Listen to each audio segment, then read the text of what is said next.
vëllezërim në pjesën e dytë të mëshira pasosës e Ramazanit. Këtë mënyrë dëshirohet të paksohet ndikimi i fesë dhe e njëjta të kufizohet në të vërtetë me sekularizmin, po ndihmet mohet ateizmi dhe po paraqet si zgjidhje për të gjithë problemet njerëzore. Me këtë Islami tërësisht po largohet për jetës moderne. Nuk duhet të anashkalohet edhe ndikimi i jetës moderne, nuk duhet të anashkalohet dhe ndikimi i masonëve, të cilët me çdo kusht dëshirojnë ta shkatërrojnë Islamin në emrin e bashkimit të gjithë njerëzve. Të gjithë këto ideologji shumë fish e rrezikojnë bashkësinë muslimane dhe u vështrojnë ruajtjen e fesë dhe luftën në rrugën e drejtë. Muslimanët kanë shumë plagë, sot Palestina është toka e vjedhur, muslimanët Mesxhidi Aksa është i rrethuar me armiq dhe i robëruar, njerëzit e moshuar e të pafuqishëm, gratë dhe fëmijët po vriten çdo natë e çdo ditë.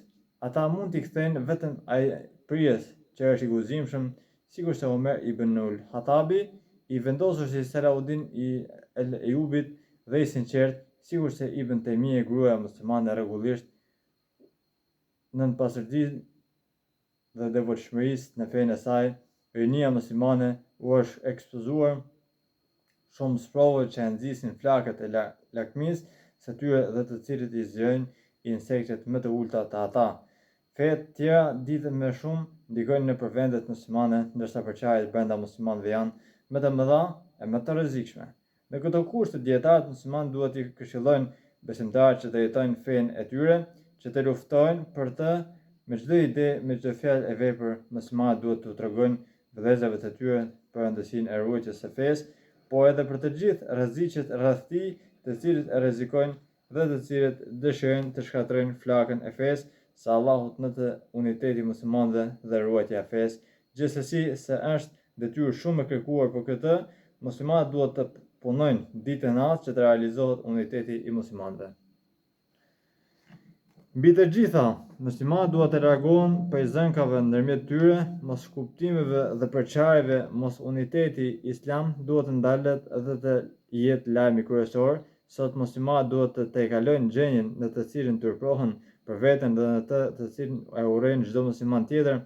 Tek secili musliman ekziston diçka e mirë dhe si besimtarë duhet ta gjejmë këtë e ta përhapim, sepse ne kemi obligim që ta mirën të ecim përpara, ndërsa të largojmë të keqen. Me të vërtetë, secili musliman e muslimane duhet ta fillojë të luftojë në vend që gjithmonë të gjejnë disa arsye letimi të kota, për mungesë të punës edhe për paguajtësi dhe për letë të harxhi. Për Islam duhet të luftojë me pasuri e me jetët e tyre.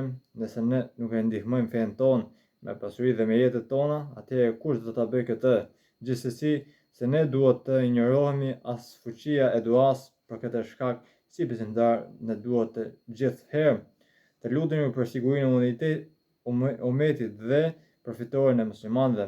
Po sigurisht pas faljes së 5 kohëve të namazit dhe në pjesën e tretë të natës, mbi të gjithë duhet ta lutim Allahun e lartësuar që ta na shtojë imanin dhe përkushtimin e fe, sepse të gjithë fatkeqësitë dhe krizat kanë rënë të mëkatet tona, të lëshimet dhe të metat.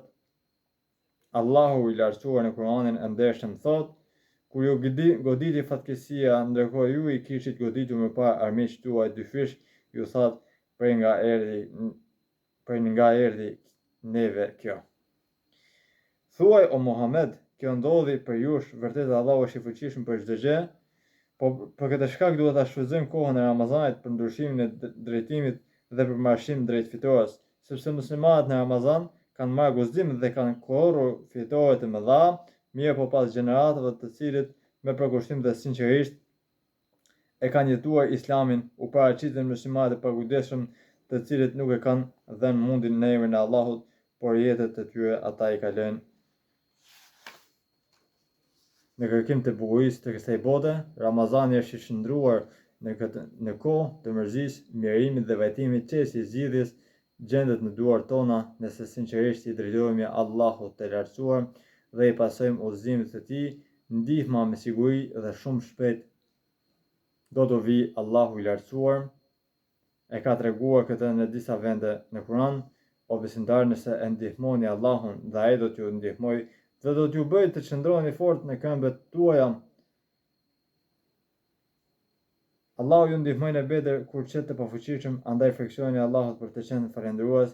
Atëherë ti Muhammed u thoshe besimtarëve: a nuk ju mjafton ndihma e Zotit tuaj me 3000 engjëj të dërguar por nëse ata ju sulmojnë, bëhuni të durueshëm edhe të dëgjueshëm dhe Zoti juaj me njëherë do t'ju dërgojë në ndihmën 5000 engjëj me shumë të dalluar.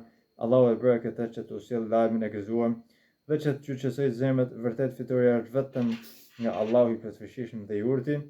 Nëse ju ndihmon Allahu, s'ka kush t'ju mposhtë, e nëse ju le pa ndihmën e tij, kush është ai që do t'ju ndihmojë përveç tij? Pra vetëm tek Allahu le të mbështeten besimtarët, o Allah i lartësuar, vetëm prej teje kërkojnë ndihmë, të cilën na e ke premtuar. Forcoj këmbët tona në rrugën tënde dhe na ofro fitoren kundër popullit që nuk beson. Amin. Allahu ju nderoft. Walhamdulillah Rabbil Alamin. El Fatiha.